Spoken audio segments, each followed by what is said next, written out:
Did this fourth installment of Toy Story really need to happen? And if so, what does it really offer the franchise? In our real take, we're going to definitively answer that question.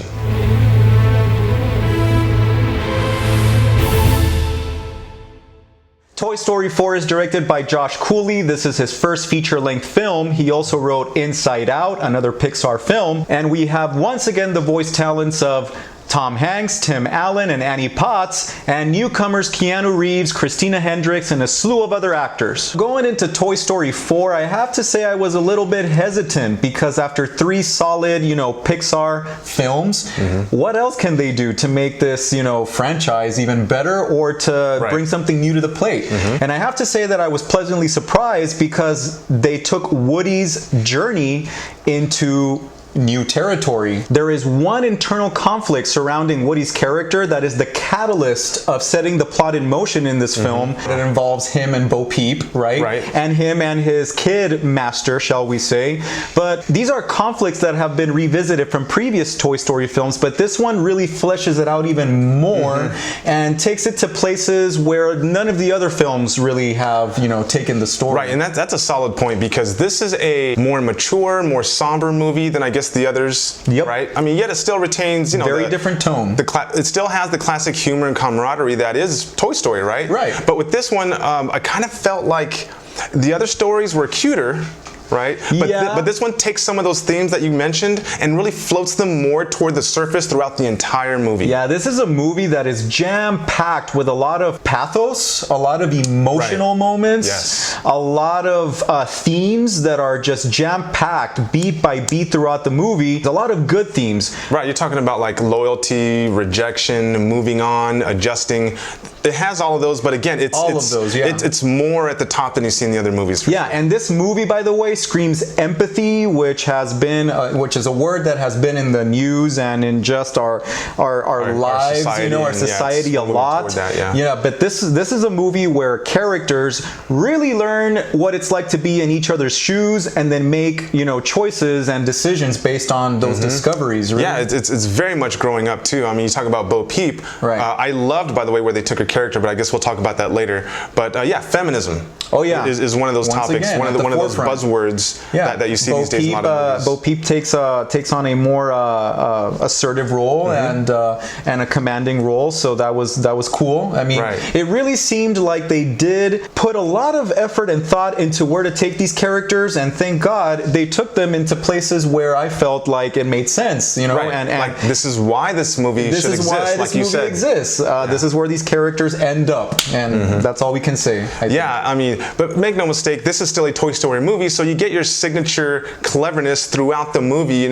seeing toys do funny things, do things that you wouldn't normally think of, imaginative ways to get around. Funny characters for sure, like that character that they overplayed in the trailers, Forky, Yeah, well, I guess. We'll talk about that later. We'll talk about that later. Okay, all right. Well, he brought some comic relief, and of course we have Key and Peele as Ducky and their Bunny. Characters. I loved those characters. They were awesome, side characters, and they still had some interesting, traits, character traits in there. So definitely the humor is still vibrant in this Toy Story. So and you can't have a Toy Story movie without some villain or some creepy antagonist, right? If you think back at the other ones, and so you kind of have that again, but there's more of a human thread to this one. Yes, there's more complexity to these villains, these so-called villains. Yeah, but like when you see this villain and where this person resides, I don't want to give too much away, it is very creepy. There's some horror elements, which there's a lot of uncertainty. But it's the creepiness was beautifully done, I thought. And they play these characters in a way where you're wondering like what's up their sleeve, you don't know what's coming. But let's now go back to what the movie's all about, right? Woody.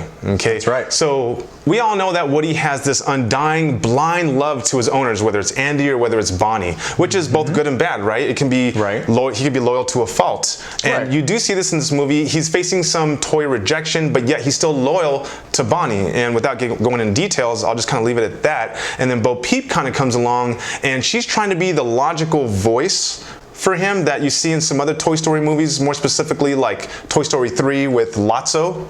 trying to tell him that, hey, you got to wake up, okay? That kid's not going to be around for long. They're going to ditch you. Yeah, what's interesting about Woody's story arc is that you have this character who realizes that his identity is not necessarily defined by one type of relationship, you know?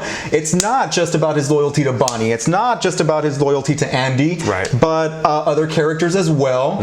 And that's all I'm going to say about that, because we're going to run into spoiler territory. Now, we said we're going to talk about Forky. So, thoughts about Forky? Because, I mean, they put that guy in the trailers. So. Forky, who should be called Sporky, because he was a sport. He should be called Sporky. But besides the fact, I found Forky unbelievably annoying, okay? What? I don't think he was cute at all. No? So annoying. Not just the voice, but like the way they had him. I mean, I understand that he was like, you know, trying to, you know, assimilate to the world and understand what's going on around him, but oh my gosh. They had this running gag about a trash can that went way too long, and I was like, I can't stand this character. But that running gag was clever, in my opinion, because of the irony behind it, but that's my opinion, and I thought he was cool, and I thought he was funny. I disagree. Okay, well, yeah, I'll be honest, there were a couple times where he made me chuckle, but overall, he chuckled a lot. Super annoying, and I kind of thought at the end of the movie, did we really need him? In a way we did, because he is actually critical to Woody's development. That's right. And of course moving the plot along. That's right. But I didn't feel like he was a character that, you know, that people are going to walk away from saying, I want a Sporky. Oh my God, Forky, Lenny, whatever. You just hit it on the nail. He was a MacGuffin.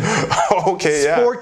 Forky is a MacGuffin. And you know what? Since we're talking about things that really got under my skin, I thought they dumbed down Buzz Lightyear a little too much in this movie. Yeah. I mean, besides taking a back seat, what he did was, oh God, okay, I can't say anything because I'll give it away, right? Yeah, it'll just suffice to say that he has a little bit of a problem, his own internal conflict. That's true, right? And he's too like dim-witted to realize something about himself. Like, this is not our Buzz Lightyear. And let's not forget about Keanu Reeves voicing Kaboom. Duke Kaboom. Duke Kaboom, whom I thought was a very entertaining and laughable character, you know? Yeah, I liked the character. I just didn't feel like Keanu Reeves did a really good job. He didn't do a terrible job voicing him. I didn't think he did a great job. And he definitely didn't reach like the nuances of, for example, Tom Hanks as Woody, right? I mean, you really can tell that Tom Hanks is an excellent voice actor. Yeah, he's got some nice fluctuations, and I didn't see that from Keanu Reeves.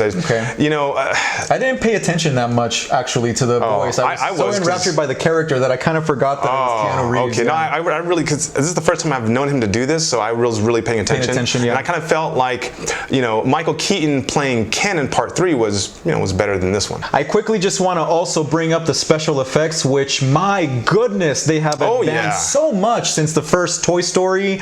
I mean, it seems like Pixar keeps getting better and better. It looks so real and so authentic. Real. I mean, the floor, the cracks on the floor, the plush toys, you know, the raindrops. The raindrops. There's a sequence that's really outstanding that takes place out in the rain. Guys, the detail is mind-blowing. You know, when they're walking on the streets, and it's such attention to detail. It's incredible. It really feels like it's a real world. They continue to set the bar high. Yep. You guys should go and watch this in the theater, guys. Besides the fact that we told you that this was a beautifully made movie in terms of techniques, it is a wonderful movie, especially to teach kids about loyalty. Yeah, great for adults and kids, and a lot of humor, a lot of emotions, a lot of lessons. Excellent in every way. Right. And so before I give my real rating, obviously there's going to be a conversation. How does this stack up with the other Toy Story movies, okay? I feel that although this is a fantastic movie, the other 3 Toy Story movies set the bar so unreachably high, okay, that I felt like this was the worst in the franchise, but still an excellent movie, guys. Yeah, and that goes to show how great the first 3 films are, right? Right. You know, I kind of agree with that. Unfortunately, I don't remember Toy Story 3 all that much, so for me, it probably is just about as good as Toy Story 3 if I were to, you know, if this is my gut feeling. Okay. My favorite Toy Story is the second Toy Story because of all of the pop culture references references, and there's a lot of humor and a lot of action, and that's what I really remember about the second Toy Story. But anyway, I think they're all very good and very different in their own way. Yeah, the reason for me that this was only slightly below part 3 was because in part 3, you know, Woody was separated from Andy at the end of the movie, and that's a character, Andy, that a lot of viewers grew up with alongside the toys. Now, in part 4, I felt like they tried to match that type of an emotional moment, and although it was, you know, in part 4 there was kind of a shocking moment in there, I felt like the way it was executed didn't quite have the same impact as part 3. And on top of that, in part 3 there was a more intricate plot, I thought, with the prison break, more creative, more imaginative, and then of course you have all the toys working together, which is something we've kind of gotten used to in Toy Story movies. So that's why I kind of gave part 3 just a little bump up. I really have very little to complain about this film, and for that reason, I'm going to give it 4.5 reels out of 5 reels. I mean, I'm with you all the way, Mr. Beto. 4.5 reels for this movie. Guys, go out and watch it. It is a lovely movie. It is an awesome film, definitely for the entire family, so go check it out. And as always, please leave your comments below. Let us know what you think about this latest Toy Story. Was it worthy? Is it necessary? Should the franchise continue, or is it enough? And how does it rank, perhaps, right? Yeah, to compare to the other ones. Yeah. And as always, follow us on social media. We're on Facebook at Real Screeners and Instagram real.screeners. Don't forget to watch this movie at the Alamo Drafthouse if you have one in your town. The sound and the cinema experience overall is just beautiful at the Alamo Drafthouse, which is exactly what you want from watching this type of movie. It's incendiary. And as always, guys, if you love these reviews, go ahead and hit that subscribe button, hit the notifications bell so you'll know every time we upload a video, and tune in next time for our real take on movies. What exactly does this do for the toys? For the Toy Story. Tori Kong. Was this entry really necessary? And what does it? And what? Our real take definitively.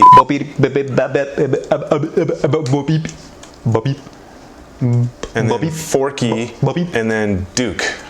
Who does the voice of Bo Peep? Annie Potts. Who does the voice of Bo Peep? Yes, guys, this is definitely a movie you should take your kids or take yourself. Hold on. All right, ready? That was stupid. You definitely should take yourself. Don't forget yourself at home. Don't forget yourself at home.